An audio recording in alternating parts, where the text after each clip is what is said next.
give you this. Yes, that'd be great. Is it okay if I close this? Yes, go Okay, right I'm ahead. just gonna press that right For sure. Alrighty. And then if you want to tell the people who are on live stream how they could participate at home, whether it's just like getting a needle and thread and a scrap piece of Yeah, fabric or something. absolutely. Yay, hi everybody. It's so good to see so many familiar faces. Yeah, so we are going to be stitching on the swatch of fabric. So if you all are at home, you can grab something to sew, or even you can put this into practice mending an item that potentially has a hole in it. But take a look around and touch some fabric. And if you all look at your templates, I'll actually grab the last one that's up here. I anticipated just 25 people being here, so I'm glad that we had just enough supplies. But these are kind of a new supply that I'm playing around with, and it's called Sticky Solvy, and it is a sticker. So you can peel back the paper and stick it onto your swatch. And it does, I have found that it does make stitching a little bit harder. It creates more resistance, as it is like a poly non-woven synthetic fabric. And so my personal preference is to sew directly onto the fabric, and typically in a Sashiko workshop, we would be doing just that. We wouldn't be using these templates, but for the sake of doing more of this kind of like talking at you situation where we're not sitting around a table, we're experimenting with these. So thanks everybody for letting me experiment with you. I will say that it does make it a little bit more of a strength and endurance activity of poking the needle, but you'll really get to experience the laborious side of hand sewing. So yeah, peel your sticker away and place it gently onto your fabric any way that you would like. And if anybody needs help with that, just raise your hand. I'll come around and help you. Yes. So the Sticky Solvy is really great in that you could print any designs directly onto it. I have chosen to do these traditional Japanese designs, which are typically like an all-over repeating pattern like this, so that it can cover a small amount of space or a very large amount of space. So again, to go through the designs, we've got the linked treasures. This one is traditionally referred to as that linked treasures. I've also seen it linked petals, linked rings, and then we have the kind of mountain or hills designs. And then the last one, which is the scallops that are like a half brick repeat, the grains in wind, I've also seen called the grass in the wind. Can I show yours? Yeah. So grains in wind or grass in wind, which I really feel like each one of these designs tells a story. So the grass in wind is one of my kind of favorites in that not only do we see the movement of the grain or the grass, but I can almost with every stitch see the individual grains of the rice in a rice paddy. And then also if we think about the scalloped edges, rice is grown in water. So the scallops can visually represent the water that the grains are sitting in, or even the terraces that the rice fields would have been grown on. In certain Asian countries, they have them grown in terraces, which if you see photos of them, they're like scalloped edges. So I feel like there's a story here, and someone came up with these designs somewhere very, very long time ago and also made up the names of all of these. So if you feel so inspired to make up your own designs and come up with your own names, I encourage you to do that. I also like to tell little stories to myself while I'm doing the sewing, just as a way that I'm walking through the design itself. I'm also kind of walking the path of the stitches as I'm doing them. So the stories that we make up depending on what color thread we're using or the color fabric, different images and stories kind of are conjured directly from our fingertips. Does anybody have any questions about your sticker or the design that you chose? Yes? What happens when you're done with the sticker? Just stays there?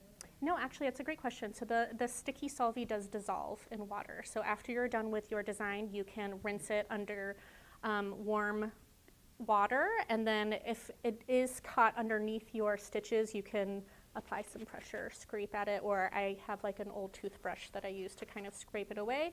Then it'll completely dissolve with water. You can hang it up to dry, and then you can use this swatch as a patch. You can sew it onto something. You can use it as a pocket. You can sew it onto something, or you can just use it as like a little piece of fabric to have around. You can use it as a coaster. Really, whatever you'd like, you can tape it into your journal. Yes? Do these designs have a typical way associated with them of like the direction of sewing? Yes. Or do you okay. Yes, they do. Okay. Yes.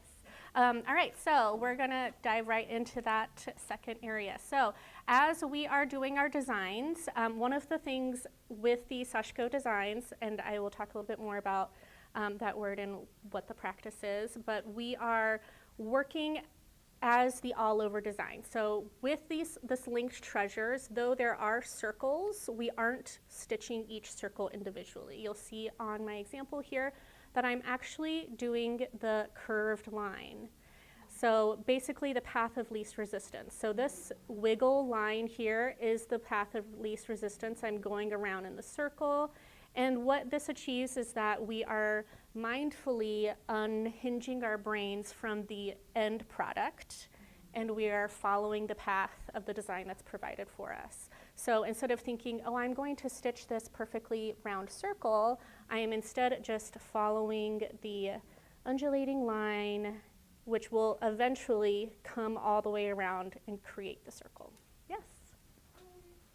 Do we like stitch out the side that the sticker is on, or do we stitch out the other side? It's whatever is more comfortable for you. I like to use the side that's sticker as the front side, so that on the back, anytime I need to jump over to a different section, there are going to be floats on the back. So one of the defining attributes of Sashiko is that we don't tie off the design for every single line. We're actually going to jump over. So there's going to be these big loops and links. And again, this is to encourage that mindful mindlessness, where instead of thinking, oh, I'm done with this line, I need to tie it off and then tie another knot and move on to the next line, I can just move over to the closest line next to me and continue sewing. This has the added benefit of reducing the amount of texture, so less knots and whatnot. But also, by doing the jumps, we don't have to worry about creating very sharp, clean corners.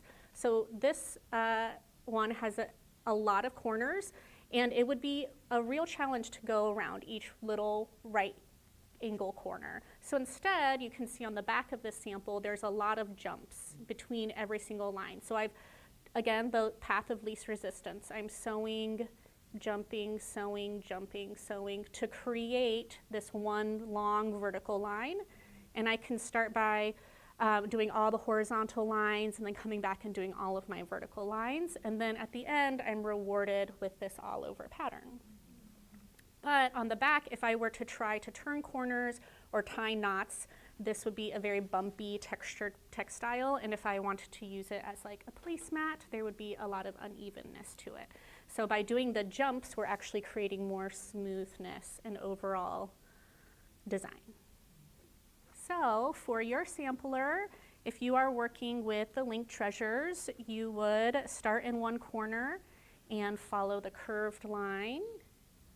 And then at some point, you would turn back around and come back and complete the petals. The mountain scene, there is a bunch of long diagonal lines. I would start with those, and then you could come back in and do the shorter diagonal lines, jumping over to the other sections. And then for the grains, let's see it again, thank you. We are going to kind of jump down step, step, step, step, and then you can come back and step back up. Or you can do your scallops and do your little grain and then jump over to the other section of the scallop, do your scallop, do the grains in the next one. Really, it's a choose your own adventure. Yeah. The key is to not overthink it, if that's possible. So when I am teaching, one of the things that I like to repeat over and over again is that we are here to let go of the expectation of perfection. Okay, so if you're trying something for the first time, the last thing we want to do is be really, really great at it. Because then what? You're just going to move on to a new thing? No, we want to take the time to be bad at something long enough to reap the reward of eventually getting good at it. So today, I want you to practice letting go of the idea that you will be good at this or that you'll even potentially enjoy it. And if it's very ugly, congratulations. It's raw. It's hard to ever get back to that place. Once you've practiced something enough and you're really good at it, I can with confidence say that it is very hard to ever do it poorly again. Because your hands are so trained to being good at it, and your eye is so trained to be able to see the flaws in it. So this is the beginning of your journey of being kind of good at sewing, potentially. I am going to use yours as the next example. All right, so as you're getting started, thank you, you can choose to use one strand of thread or two strands of thread. So this thread is 100% cotton Sashiko thread. It's different from your typical embroidery floss in that it's one strand of thread. It's not meant to be split into other smaller strands, which embroidery floss is meant to do that. It is a few small strands spun together. And so you can do the two strands if you like. I'm going to leave that one in there for you. Or you can just do one strand. The one strand option just means that your thread lasts twice as long. And the double strand gives you a much thicker design. As you get started, you can either start with a knot, which is the easiest thing to do. You can tie a knot in the end of your thread on this end, or you can do a stitch on top of itself, so like a little back stitch. And it is a little bit of a wiggle to get your needle through the linen and through the sticky solvie, but a Sashiko textile is typically knotless, so to get started, I'm going to just do a stitch in one place and then sew over my last stitch, my first stitch, and then I can move forward with that. And I'm going to poke in and pull all the way through. Now, as you're sewing, one thing that we want to avoid doing is splicing our thread. So it probably won't happen too much because we're not backtracking too much with this method, but splicing your thread is where you poke the needle through the thread that you've already stitched, and that just makes it immovable. So as we're going, we're really just following the path moving forward. And as I just did like my little one stitch on top of itself to give myself a good starting spot, I am going to poke the needle through. Actually, I'm going to bring it back to the top, the front, where my stitch witchery is, my sticky solvie. And I'm going to poke in a little bit, and then I can poke back up. So basically a stitch like this. So I'm poking down. Try that again. So I'm poking just the head down. I kind of have to push it through, and then I'm going to bring it back up the length of the stitch that I want it to be. So that way I'm always stitching and looking at the top side of my fabric. I promise I'll let you sew. So again, that's going to be, I'm poking the tip in, and then pulling it back out, and then poking the tip out. So roughly about the length of the black line. It is a little bit hard to, as you're getting started to do your stitches directly on the template itself because these stitches are very small and they require a fair amount of practice to get your stitches to be the consistency of this design that I printed off from a computer. So don't really worry about mimicking the template exactly. I would rather you get the hang of stitching and pressing the needle into the fabric versus worrying about your design being perfect. But basically I am poking it in and then poking it back out. So I'm using my hand to create pressure so that I can press that needle up and then I can pull it straight. And then occasionally we're going to smooth out our stitches. If you over pull your stitches and it starts to look puckered, again, as far as our mindfulness, we want to slow down so that we can actually ease those stitches so that our textile is going to be flat at the end and not have a ton of texture. Do you want to take a hand? There you go. So slowly but surely. And the The advanced practice would be to do the stacked running stitches. So the stacked running stitches, which is kind of hard to do with this template on it, because it makes the fabric so much thicker, is where I'm poking the needle in and then weaving it back out for a number of stitches. So maybe 2 to 5 stitches. So I'm folding the fabric onto my needle. So the reason that we don't use an embroidery hoop with this method is so that we can actually bend the fabric and weave it onto the needle. So right now I've got 3 stitches on my needle and I can press that through. And that's going to give me a little bit more speed if I'm working with a large project. All right, everybody getting into the sewing? Yes. Yeah. If you want to do this for one, Mm-hmm. not for 2, Mm-hmm. where on the thread is your needle? It can be maybe like halfway through, a little bit more than halfway through, so that your tail that is loose is going to adjust as you get further into your project. So, So if I was like wanting to do this stitch thing, I just stitch over one. I think I'm having trouble seeing it in my mind. yeah, totally. Here, I'm going to come right through and help you out. Okay, so for this one, so I'm going to give it a little bit more of a little tail. That's a perfect amount where it's maybe, yeah, little section there hanging, so that then we can start on the edge.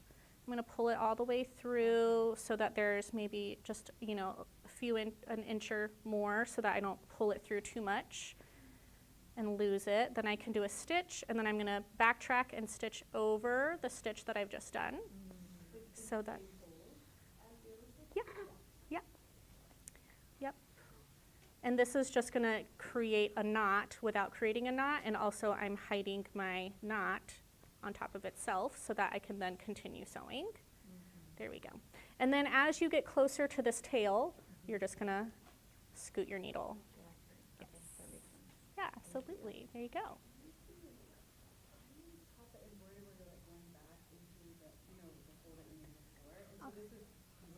This is totally different. Yeah. Sure.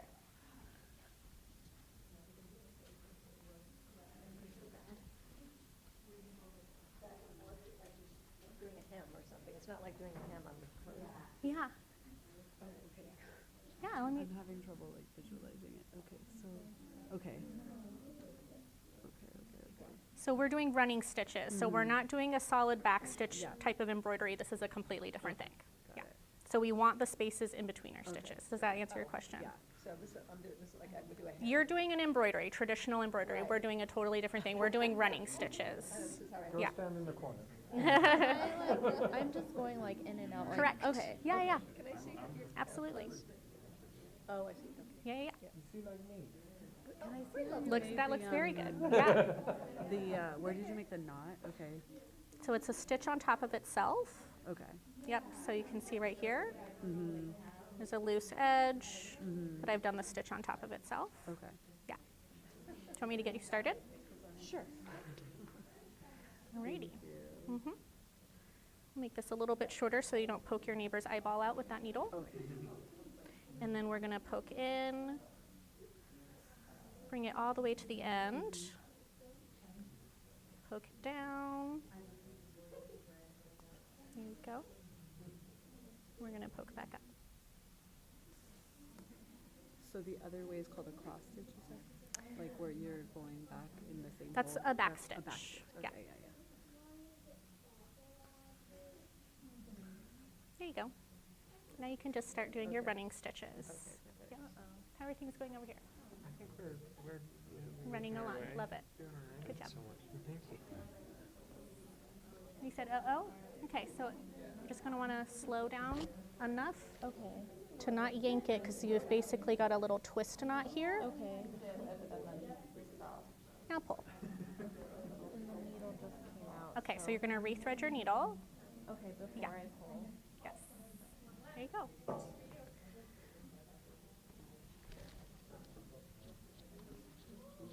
I think I also just lost a needle. That's funny. I think I might have just dropped a needle over here somewhere. Really? Or I Oh, I had. see it. You had. Okay, great. Thank you. Okay, perfect.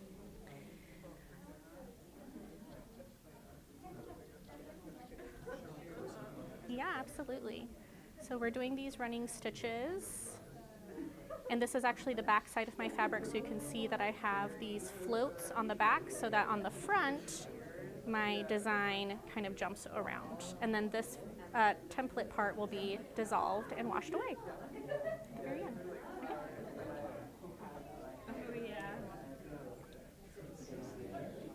How's it going over here?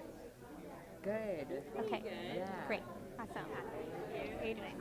Great. Good. You don't do anything. You watch them defend or something. Yeah. Duke it out with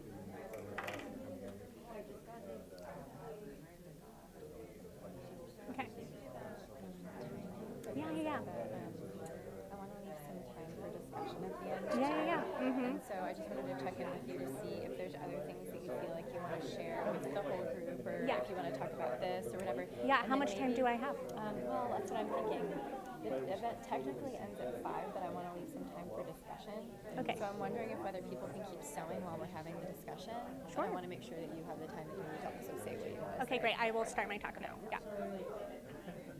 Alrighty, so as you all are keeping your hands busy, I'll just ask you to listen as I talk about the history of this. So what we're all doing right now is sashiko. So sashiko is Japanese embroidery. It is different from traditional English or American embroidery in that we are focusing on the all-over design. We're doing these running stitches, so it goes more quickly and covers more ground. So instead of maybe creating a more pictorial-based embroidery, which I'm sure you're very familiar with, like florals and object-based imagery, this is more so to strengthen and also embellish the fabric. But the main objective with sashiko is to strengthen the fabric. So sashiko directly translates to little stabs, which you all are doing right now. So sashi means to poke or to stab, and ko is like little. So sashiko. And this technique dates all the way back to the 18th century in Edo, Japan. So between the 1600s and the 1900s, this was used a lot in Japan to both embellish and create designs on textiles, but also to strengthen the fabric. So this textile that I've brought in today, this is from the 1800s in Japan. And you'll actually be able to see, if you come close up, that there are many areas of this that's mended. So the history of this textile, these types of textiles, these are called boro, which the word boro directly translates to rags or threadbare. Or now the word is used in a derogatory way of like poor or ragged. Like if I showed up to my grandmother's house with ripped jeans on, she'd be like, why are you wearing those boro pants? Like, why do you look poor? And so boro is both a descriptor of this historic textile, and it specifically refers to the textiles from this time period of Edo, Japan. And that translation is literal, just like the sashiko that we're doing right now. It is literally, we are stabbing the fabric over and over again. And this textile was born directly out of necessity and survival. So in the 16 to 1800s, fabric was being woven in Japan, but it typically in the most rural areas was made out of hemp. So hemp is very labor intensive to grow and to harvest and to process. And the fabrics would have been very coarse. So imagine wrapping your little newborn baby up in a hemp diaper.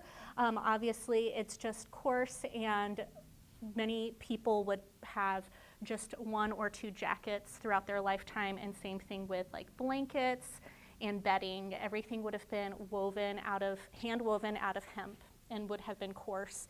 And if you lived in the very northern regions of Japan, which is where this boro originated from, it would have been incredibly cold, and so layers of hemp fabric would then be stuffed with more raw hemp to create more of like a quilted textile.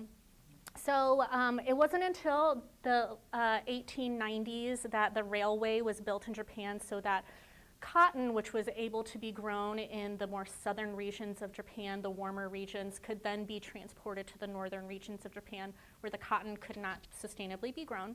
And so that's where the hemp was being processed and grown for the people of those regions. And so in the 1890s, cotton finally came to those very rural, poor communities of northern Japan. And it was such a luxury. It typically was cotton and silk were either grown or imported and reserved for the upper class, the people who could afford such finely woven, soft textiles. And so in the rural areas, the farmers and the peasants, if you will, they would covet all of these scraps of cotton. And they created these textiles out of necessity and survival, where they would layer the fabric over and over and over again. You can see on this textile how many times this jacket was mended. So because they were cut off from other regions of the island, and it was very cold, just out of survival and necessity of having jackets and blankets, they would mend their clothing. And this practice has evolved a lot over the years, where, you know, there became a time where mending or having mended clothing reflected poorly on your class or your status in the world. And so, you know, we've evolved into this fast fashion capitalist community where we want new clothing every season to show off how relevant our style is, or how much nice clothing that we can afford. And we've really moved away from the idea that, oh, I just need to be warm. I just need to keep my baby warm. And now it's almost a luxury to be able to sit in a room and sew. It really says a lot about the amount of free time that we have that we can do that. And while we all have free time to watch movies and scroll on our phones, sometimes it's very hard. I'm the first to say that I have bins full of clothing that need to be mended. And sometimes I do them every now and then.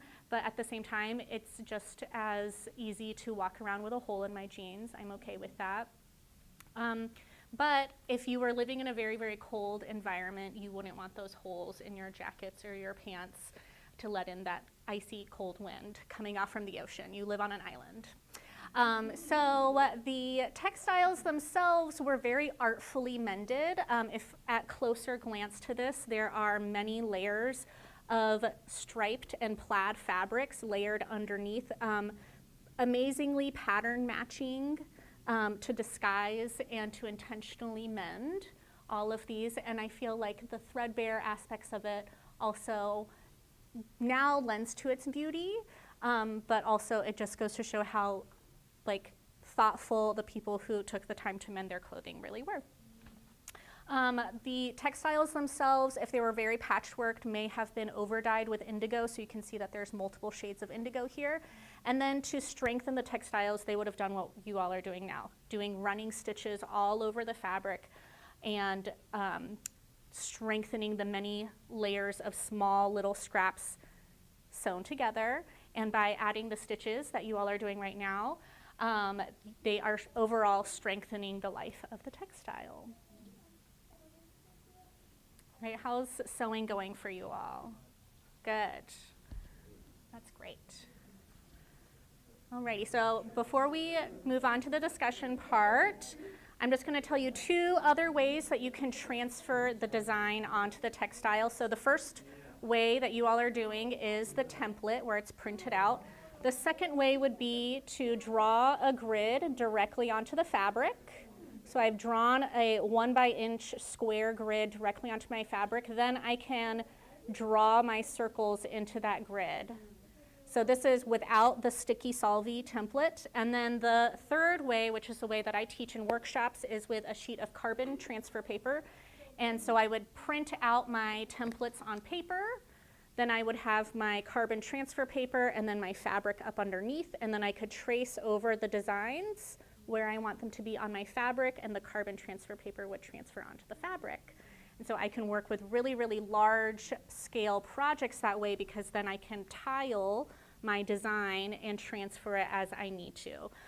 The issue with transferring the design all at once is that as we're handling and sewing the textile, we're rubbing off any kind of chalk or carbon transfer. So doing it in small areas and then tiling the design is the best way to work around rubbing off a very laboriously transferred design.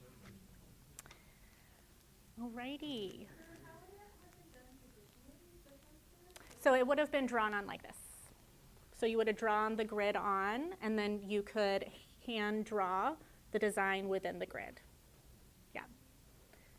Or you would just freehand it. So this more decorative ornamental design became way more popular in post-war Japan when people, again, there was a time period from like 18th century Edo to post-war where it maybe wasn't practiced in every day. Again, it's such a luxury to sit down and hand sew something.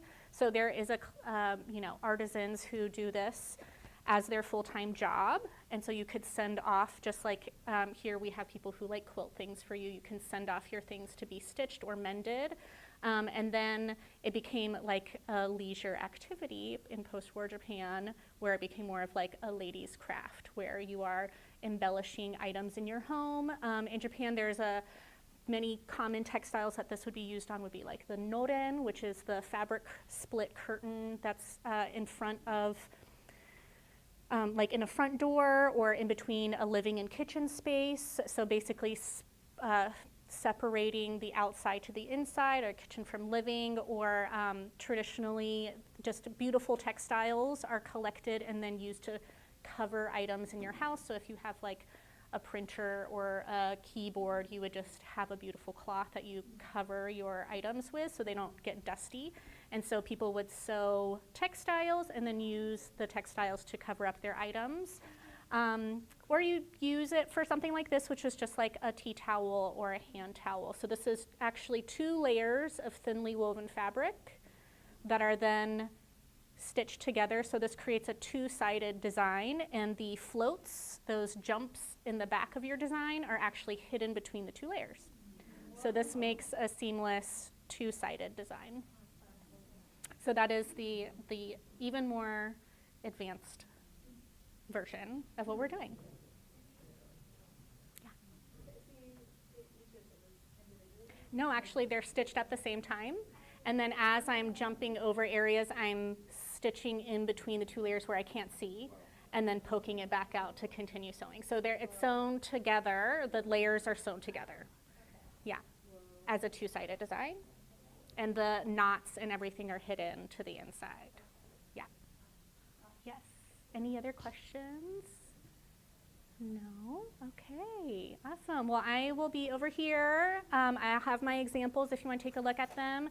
And I did also bring my celestial calendars with me. I design these every year. And so if you'd like to take a look at some of the products I sell, this workshop is, the Sashiko workshop is more of an experience-based activity that I do, workshops and whatnot, and then I also love to sell products. Unfortunately, the hand stitching is far more labor-intensive than I could ever actually charge people to do myself.